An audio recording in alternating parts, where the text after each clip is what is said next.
The Curious Case of FTX and Farmington State Bank, aka Moonstone.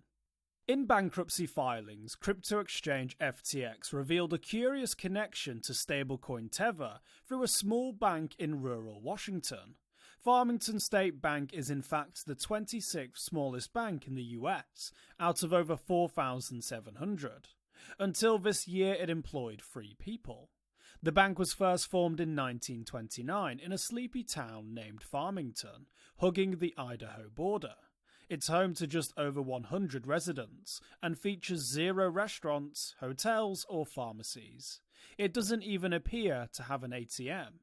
The fact that Farmington State Bank somehow finds itself embroiled in the largest cryptocurrency fraud in history is puzzling, disconcerting, and totally out of place, to say the least. Farmington State Bank is as rural as they come. Farmington was officially established in 1888 as a frontier town. Cattle ranching was the primary endeavour at the time, but farmers also grew sugar beets and fruit orchards.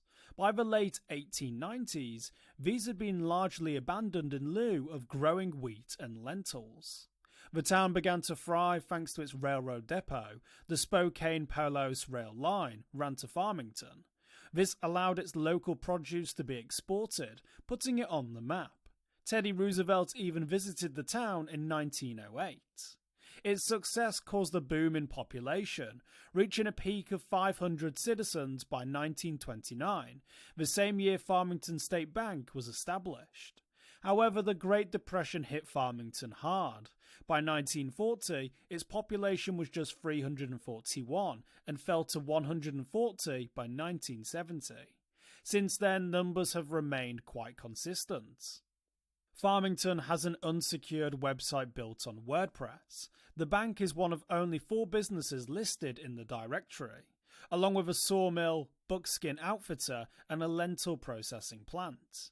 It could very well be that the reason Farmington State Bank was able to weather the Great Depression while so many other small banks failed is precisely because of its rural roots. The bank's president, John Widman, bragged about not offering credit cards, having more deposits than loans, and being a hobby farmer.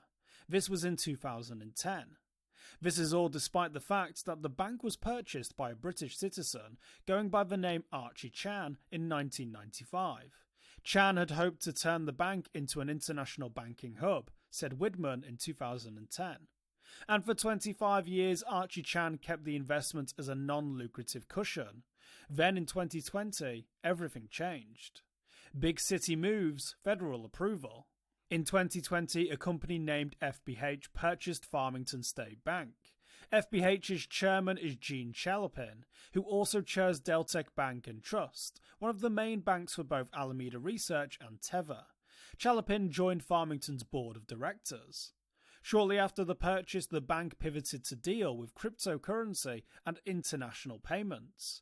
But due to Farmington State Bank's backwards traditions of not taking on risky loans, or, and this is truly mind-boggling, even being a part of the Federal Reserve System, it couldn't move money any time after the purchase. This is when it sought Federal Reserve approval, and got it. On June 30 of 2021, Mary Daly welcomed the bank to the Federal Reserve System, hopefully forcing it to undergo a series of rigorous tests and examinations to confirm it meets all standards necessary.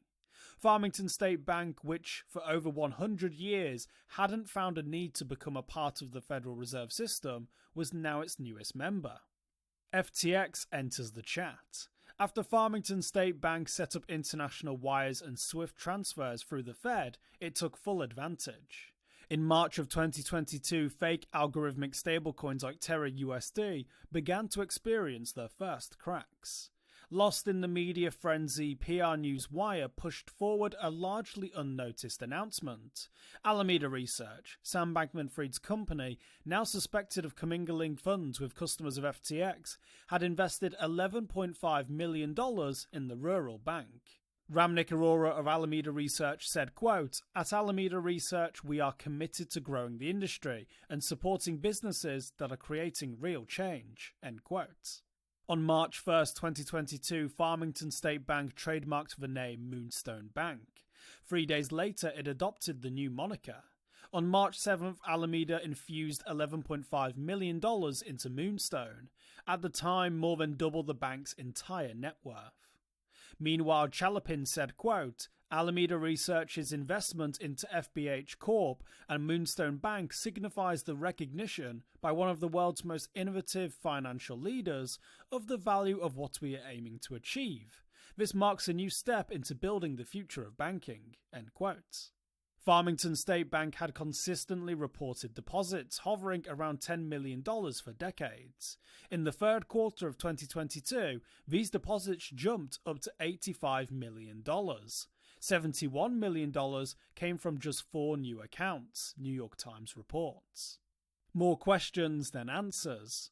During the collapse of Tether, Three Arrows Capital and Celsius, Moonstone stepped up its marketing efforts by speaking at a blockchain event in Seattle. The speakers for the event included Moonstone's team members, the son of Chalopin, Javier Chalopin, Danielle Ranola, and Josie Booth. All 3 have scrubbed their LinkedIn profiles as of writing. Joseph Vincent, Chief Legal Officer for Moonstone, has not responded for comment. Today, Moonstone's website makes no mention of blockchain. No one is able to ascertain what the $11.5 million investment from Alameda Research was for. No one can explain why a small rural bank in southern eastern Washington state would be used to move millions of dollars by Alameda, and no one can fully explain the connections between Farmington, Deltec, FTX Alameda, and Tether. Not to mention, it remains unclear how a Bahamas-based company like FTX, with ongoing investigations by top financial watchdogs, was able to purchase a stake in a federally approved bank. It seems Sam Bankman-Fried's complicated web is only beginning to untangle.